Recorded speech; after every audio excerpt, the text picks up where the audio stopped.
You got to start exercising the muscle of recording these ideas, and after a while, you have cassettes, hundreds and hundreds of ideas.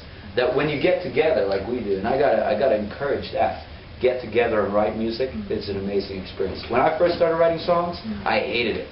I was put in groups, and I'm an artist. I write my own songs. You know. And this, you did the actions every time. I did yes. My songwriting teacher, by the way, was the songwriter of one of the bands called Sisters of Mercy. I don't know if you heard of it.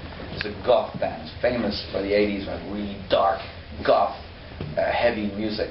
And so I was writing kind of far out there stuff. And when I joined the band, I was told that, Christian, you need to learn pop structures. I said, what do you mean pop structure? I know how to write a song, darn it. And the idea I was given was absolutely brilliant.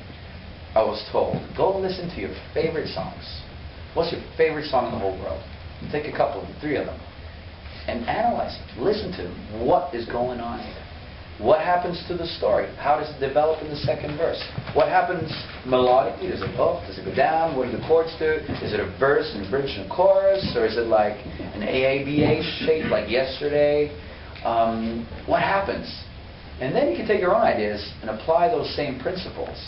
Like when Mozart and Beethoven and them learned how to write symphonies, they didn't invent everything over again. It was already there. They had 8 bars of a melody that they had, and they put that into a system that was already there. A symphony was supposed to have that many bars, and then you mirror the melody, and then you do this, and then you do that. And you know, they'd write like 100 copies of a symphony, and that's how they learned. By the 98th time, they realized, oh my God, this is what the cello line does when the viola is doing this. And then you realize you learn from the best. And that's what you got to do. You got to listen to your favorite music, your favorite songs, and you got to learn what do they do. And you can apply your ideas into those systems. And I think that's the best way of learning how to write songs. And that's what I did. That's what we do still. Yeah. We listen to songs in the charts. And we thought, oh, we love that. We want to do something like that. And then we apply our ideas and our melodies into some of those principles that we pick up. Absolutely. One of the first songs that we wrote together actually was Every Time, and it's just an example of how beneficial it is to work in a team. I mean, all of us have written songs individually. Ben wrote the song Like a Rose on his own when he was about 15, and you know, on our albums we usually have like a solo song we've written on our own. But there's always something a little bit extra magic about combining our ideas. Like with Every Time, Ben came over mine one day when we first started out. So we were just starting out. We're very young writers, and kind of. There's a certain charm that comes from being an inexperienced writer.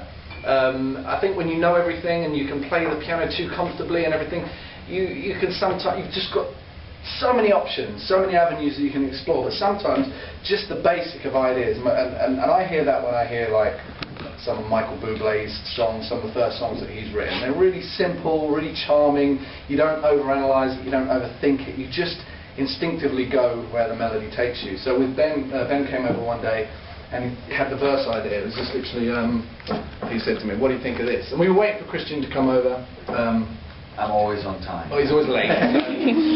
So literally said, what do you think of this? I was like, bearing in mind, we just started out, so, kind of, and that's the beauty of being a writer. You always grow, you always learn. Every writing session, we also do a lot of sessions with other writers. And every time you write with somebody, you learn something from them and you grow, as with everything. But don't be afraid to write bad songs as well. Yeah. Even the best songwriters in the world, Paul McCartney, Kathy Dennis, all those kind of people, they have a lot of success and they have a lot of kind of hits under their belt, but for every hit that they have, they've probably got about 10, 20, 30 really bad songs. And you learn from the bad songs and learn what works and what doesn't work. So while we were writing Every Time, which happened to be a good song, we'd also written a whole load of rubbish, which we won't be playing today. But some of the writers that I've written with were from Nashville, and they would say to me, they've written 200 songs, as Christian was saying, 200 songs before they had a big hit. That seems like a lot, And I know other writers that have spent years writing before they've had a big hit, and it's just one of those things that some people get lucky and get a hit first time, but other people really develop their craft. So Ben came over and said, what do you think of this? And just had kind of scratch lyrics, not the actual lyrics, like say with Yesterday, when Paul McCartney first had the idea for yesterday. It was called Scrambled Eggs. It was like, scrambled eggs. He didn't know it was going to be yesterday, but he had the melody and he just put something down so he would remember it. So Ben was like, lately, I'm not who I used to be. And he honestly didn't really think a lot of it. He was kind of like, yeah, I'm not sure what I think of it. So should we keep it? Should I bin it?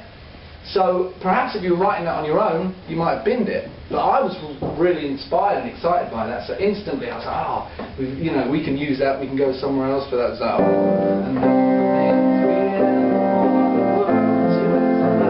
which is a pre-chorus.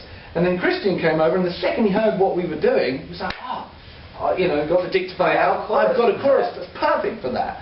So, because of our 3 different ideas, and then we shaped the rest of the song together, we wrote that song probably in about half an hour to an hour. And that's why you have to have your dictaphone ready when you have ideas. Because that idea for the chorus came when I didn't really have time to write a song. I was already late, again, always, for a date with a girl. I was on my way out, like stressing, I'm going to be late. And suddenly, bang, this chorus comes into my head. I'm like,